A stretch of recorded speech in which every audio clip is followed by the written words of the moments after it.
আমি রকিবুল ইসলাম আপনাদের সম্মুখে উপস্থাপন করছি নতুন একটি লেখা, নতুন একটি কবিতার আবৃত্তি। আমার কবিতার নাম মায়া। আবৃত্তি করছি আমি নিজেই, রকিবুল ইসলাম। একদিন মেঘের পালকে ছওয়ার করে হাওয়ার ভেলায় ভাসিয়ে দেব এক মুঠো মায়া। ইচ্ছে মতো কুড়িয়ে নিয়ে মেখে নিও তারে গায়ে।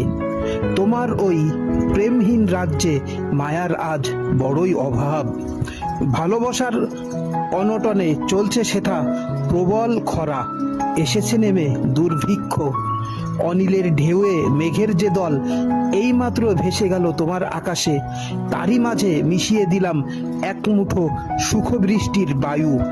একটু সবুর করো, শান্তির বাড়ির অজর ধারা এই নামলো বলে।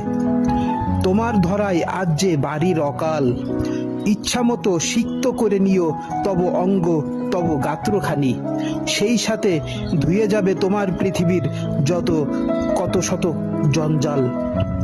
অতপর বর্ষার রিমঝিম যাত্রার বর্ষণ মুখরতার জ্যোতি টেনে পূর্ব গগনে দর্শন মিলবে দৃষ্টিনন্দন রংধনুর। পশ্চিমের হেলে পাড়া রবির আবির সেই সাতরঙা আবিরে মিশে তৈরি হবে এক অপার সৌন্দর্য। গোধূলি বেলার অন্তিম লগনে সেই আলো গায়ে মেখে ঘরে ফিরত